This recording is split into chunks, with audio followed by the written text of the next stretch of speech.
에레미야 44장.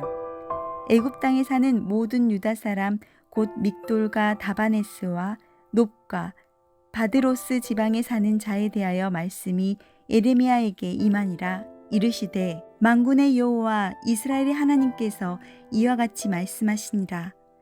너희가 예루살렘과 유다 모든 성읍에 내린 나의 모든 재난을 보았느니라. 보라, 오늘 그것들이 황무지가 되었고 사는 사람이 없나니 이는 그들이 자기나 너희나 너희 조상들이 알지 못하는 다른 신들에게 나아가 분향하여 섬겨서 나의 노여움을 일으킨 악행으로 말미암음이라. 내가 나의 모든 종 선지자들을 너희에게 보내되 끊임없이 보내어 이르기를 너희는 내가 미워하는 이 가증한 일을 행하지 말라 하였으나 그들이 듣지 아니하며 귀를 기울이지 아니하고 다른 신들에게 여전히 분향하여 그들의 악에서 돌이키지 아니하였으므로 나의 분과 나의 노여움을 쏟아서 유다 성읍들과 예루살렘 거리를 불살랐더니 그것들이 오늘과 같이 폐허와 황무지가 되었느니라. 만군의 하나님 이스라엘의 하나님 여호와께서 이와 같이 말씀하셨느니라. 너희가 어찌하여 큰 악을 행하여 자기 영혼을 해하며 유다 가운데에서 너희의 남자와 여자와 아이와 젖먹는 자를 멸절하여 남는 자가 없게 하려느냐. 어찌하여 너희가 너희 손이 만든 것으로 나의 노여움을 일으켜 너희가 가서 머물러 사는 애굽 땅에서 다른 신들에게 분향함으로 끊어버림을 당하여 세계 여러 나라 가운데에서 저주와 수치거리가 되고자 하느냐. 너희가 유다 땅과 예루살렘 거리에서 행한 너희 조상들의 악행과 유다 왕들의 악행과 왕비들의 악행과 너희의 악행과 너희 아내들의 악행을 잊었느냐. 그들이 오늘까지 겸손하지 아니하며 두려워하지도 아니하고 내가 너희와 너희 조상들의 앞에 세운 나의 율법과 나의 법규를 지켜 행하지 아니하느니라. 그러므로 만군의 여호와 이스라엘의 하나님께서 이와 같이 말씀하시니라. 보라, 내가 얼굴을 너희에게로 향하여 환난을 내리고 온 유다를 끊어버릴 것이며 내가 또 애굽 땅에 머물러 살기로 고집하고 그리로 들어간 유다의 남은 자들을 처단하리니 그들이 다 멸망하여 애굽 땅에서 엎드러질 것이라. 그들이 땅과 기근에 망하되 낮은 자로부터 높은 자까지 칼과 기근에 죽어서 저주와 놀램과 조롱과 수치의 대상이 되리라. 내가 예루살렘을 벌한 것 같이 애굽 땅에서 사는 자들을 칼과 기근과 전염병으로 벌하리니 애굽 땅에 들어가서 거기에 머물러 살려는 유다의 남은 자 중에 피하거나 살아남아 소원대로 돌아와서 살고자 하여 유다 땅에 돌아올 자가 없을 것이라. 도망치는 자들 외에는 돌아올 자가 없으리라 하셨느니라. 그리하여 자기 아내들이 다른 신들에게 분향하는 줄을 아는 모든 남자와 곁에 섰던 모든 여인 곧 애굽 땅 바드로스에 사는 모든 백성의 큰 무리가 예레미야에게 대답하여 이르되 내가 여호와의 이름으로 우리에게 하는 말을 우리가 듣지 아니하고 우리 입에서 낸 모든 말을 반드시 실행하여 우리가 본래 하던 것 곧 우리와 우리 손조와 우리 왕들과 우리 고관들이 유다 성읍들과 예루살렘 거리에서 하던 대로 하늘의 여왕에게 분향하고 그 앞에 전제를 드리리라. 그때에는 우리가 먹을 것이 풍부하여 복을 받고 재난을 당하지 아니하였더니 우리가 하늘의 여왕에게 분향하고 그 앞에 전제 드리던 것을 패한 후부터는 모든 것이 궁핍하고 칼과 기근에 멸망을 당하였느니라 하며 여인들은 이르되 우리가 하늘의 여왕에게 분향하고 그 앞에 전제를 드릴 때에 어찌 우리 남편의 허락이 없이 그의 형상과 같은 과자를 만들어 놓고 전제를 드렸느냐 하는지라. 예레미야가 남녀 모든 무리 곧 이 말로 대답하는 모든 백성에게 일러 이르되 너희가 너희 손조와 너희 왕들과 고관들과 유다 땅 백성이 유다 성읍들과 예루살렘 거리에서 분향한 일을 여호와께서 기억하셨고 그의 마음에 떠오른 것이 아닌가. 여호와께서 너희 악행과 가증한 행위를 더 참을 수 없으셨으므로 너희 땅이 오늘과 같이 황폐하며 놀램과 저주거리가 되어 주민이 없게 되었나니 너희가 분향하여 여호와께 범죄하였으며 여호와의 목소리를 순종하지 아니하고 여호와의 율법과 법규와 여러 증거대로 행하지 아니하였으므로 이 재난이 오늘과 같이 너희에게 일어났느니라. 예레미야가 다시 모든 백성과 모든 여인에게 말하되 애굽 땅에서 사는 모든 유다 사람이여 여호와의 말씀을 들으라. 만군의 여호와 이스라엘의 하나님께서 이와 같이 말씀하시되 너희와 너희 아내들이 입으로 말하고 손으로 이루려 하여 이르기를 우리가 서원한 대로 반드시 이행하여 하늘의 여왕에게 분향하고 전제를 드리리라 하였은즉 너희 서원을 성취하며 너희 서원을 이행하라 하시느니라. 그러므로 애굽 땅에서 사는 모든 유다 사람이여 여호와의 말씀을 들으라. 여호와께서 말씀하시되 보라 내가 나의 큰 이름으로 맹세하였은즉 애굽 온 땅에 사는 유다 사람들의 입에서 다시는 내 이름을 부르며 주 여호와의 살아계심을 두고 맹세하노라 하는 자가 없으리라. 보라 내가 깨어 있어 그들에게 재난을 내리고 복을 내리지 아니하리니 애굽 땅에 있는 유다 모든 사람이 칼과 기근에 망하여 멸절되리라. 그런즉 칼을 피한 소수의 사람이 애굽 땅에서 나와 유다 땅으로 돌아오리니 애굽 땅에 들어가서 거기에 머물러 사는 유다의 모든 남은 자가 내 말과 그들의 말 가운데서 누구의 말이 진리인지 알리라. 여호와의 말씀이니라. 내가 이곳에서 너희를 벌할 표징이 이것이라. 내가 너희에게 재난을 내리리라 한 말이 반드시 이루어질 것을 그것으로 알게 하리라.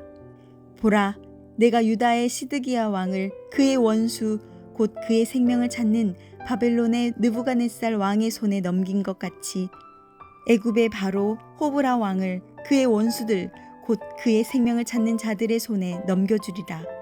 여호와께서 이와 같이 말씀하셨느니라.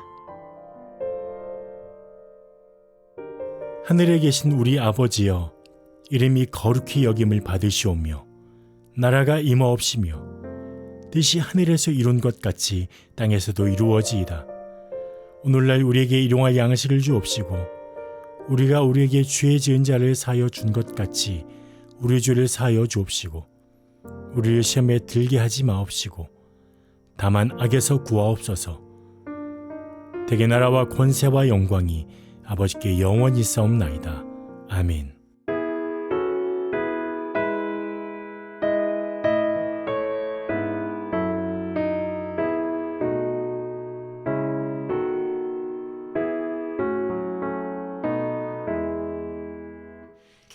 겸손히 주를 섬길 때 괴로운 일이 많으나 구주여 내게 힘 주사 잘 감당하게 하소서. 인자한 말을 가지고 사람을 감화시키며 갈 길을 잃은 무리를 잘 인도하게 하소서.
오늘 함께 나눌 말씀은 욥기 3장 1절에서 26절 본문 중 20절에서 26절입니다. 어찌하여 고난당하는 자에게 빛을 주셨으며 마음이 아픈 자에게 생명을 주셨는고 이러한 자는 죽기를 바라도 오지 아니하니 땅을 파고 숨긴 보배를 찾음보다 죽음을 구하는 것을 더하다가 무덤을 찾아 얻으면 심히 기뻐하고 즐거워하나니 하나님에게 둘러싸여 길이 아득한 사람에게 어찌하여 빛을 주셨는고 나는 음식 앞에서도 탄식이 나며 내가 앓는 소리는 물이 쏟아지는 소리 같구나. 내가 두려워하는 그것이 내게 임하고 내가 무서워하는 그것이 내 몸에 미쳤구나. 나에게는 평온도 없고 안일도 없고 휴식도 없고 다만 불안만이 있구나. 아멘. 오늘도 하나님의 평강이 함께 하시기를 축복합니다. 고통의 문제는 우리 인생에서 뗄 수 없는 문제입니다. 우리는 만사가 다 잘 되고 행복하길 바라지만 고난이 찾아오죠. 특별히 믿음으로 살고 말씀으로 살려고 노력하고 있는데 이런 일들이 발생했을 때 우리는 하나님 앞에 하나님 왜 이러십니까? 라고 묻습니다.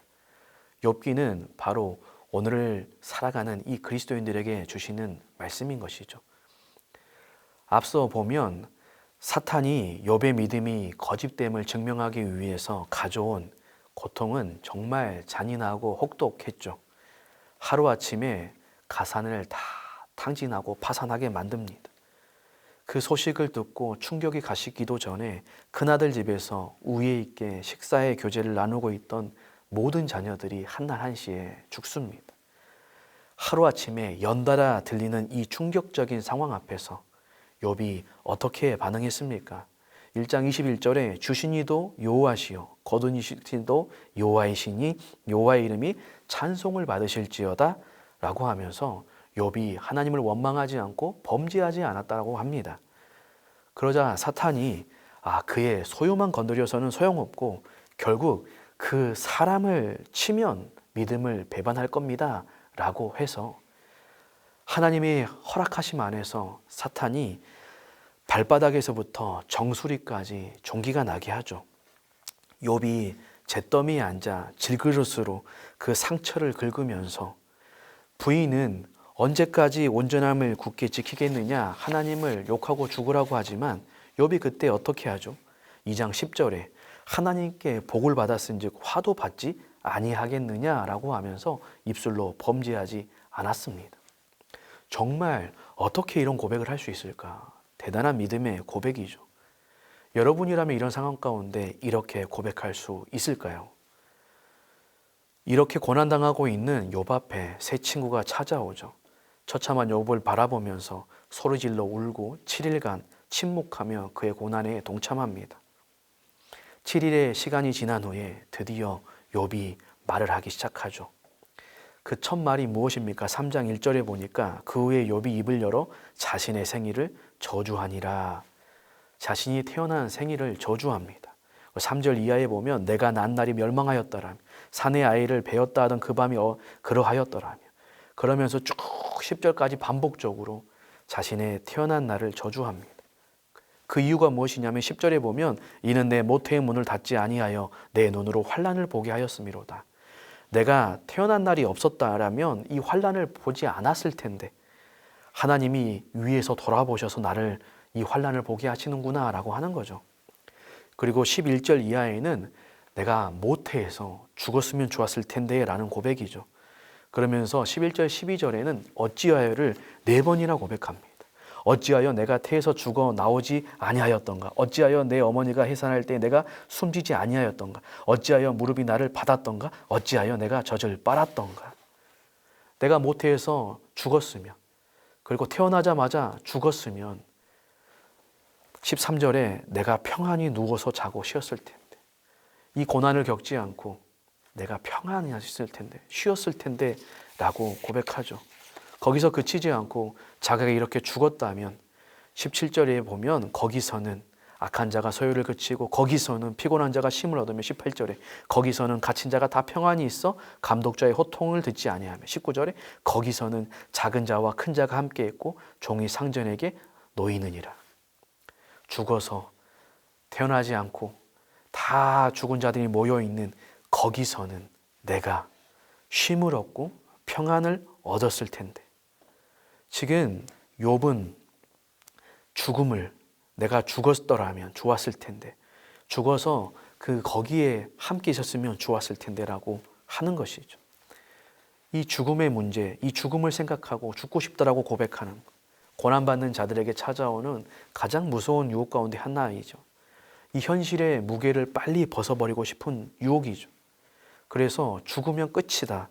이 무거운 짐을 벗는 유일한 방법으로 생각하는 것이죠. 그런데 인생의 이 무거운 짐을 우리 마음대로 벗을 수 있다라고 생각해서는 안 되죠. 생명의 주인이 하나님이시기 때문에 그렇죠.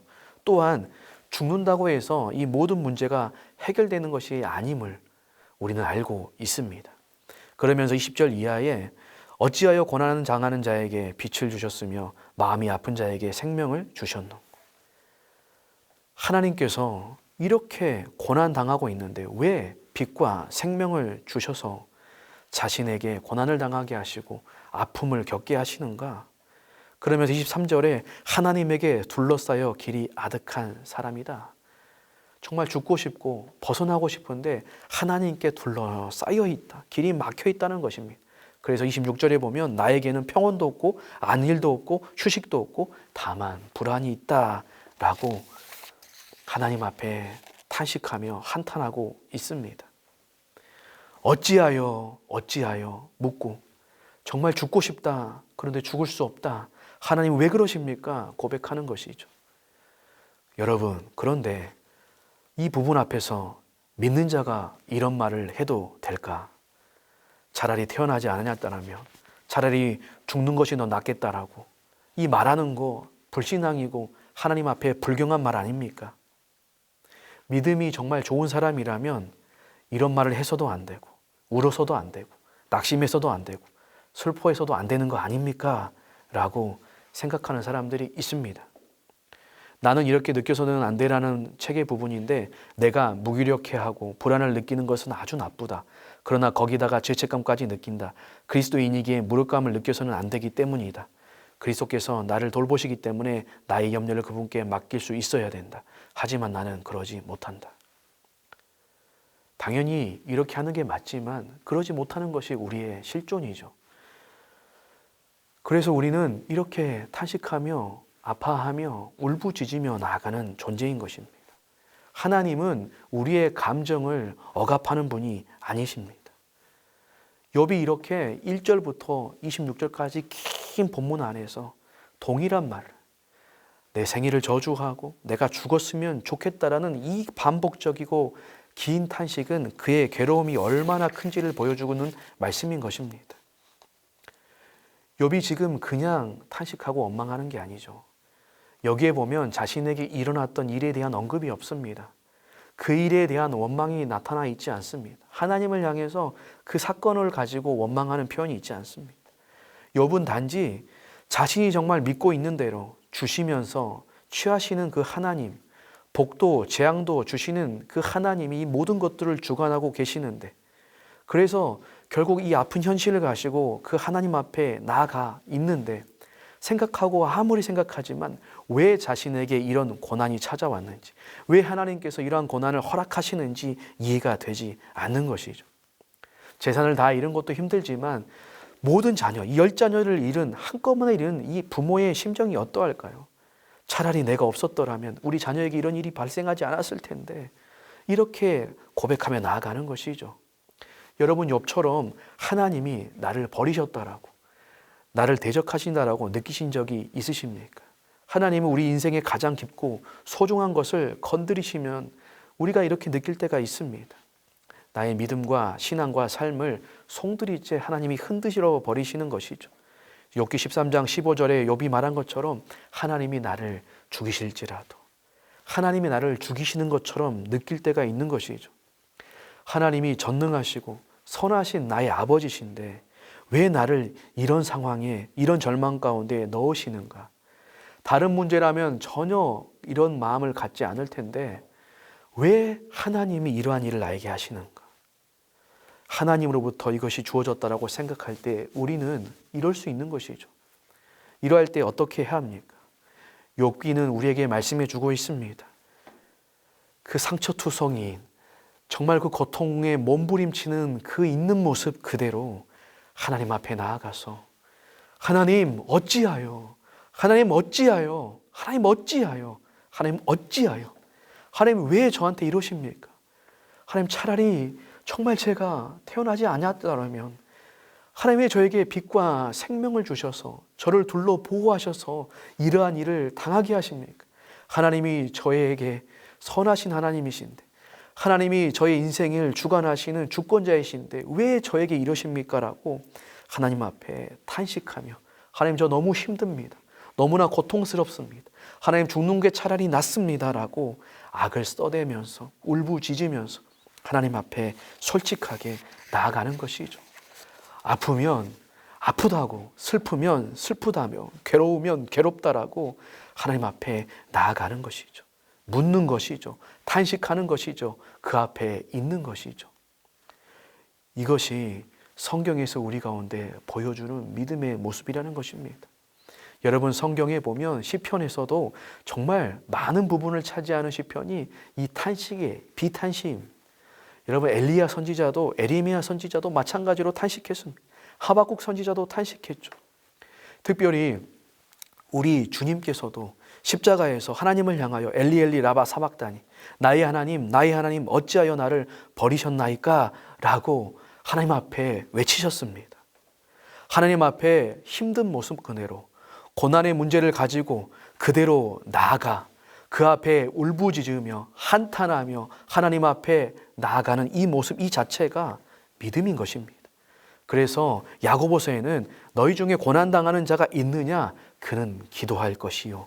이것이 하나님 앞에 드리는 기도의 한 모습이라는 것입니다. 욥이 정말 하나님 앞에 죽고 싶다라고 말한 것도 있지만, 욥이 진정으로 하나님 앞에 한탄하며 나아갔던 그 기도의 목적이 무엇입니까? 13절에 보면 평안히 누워 자고 쉬길 원한다.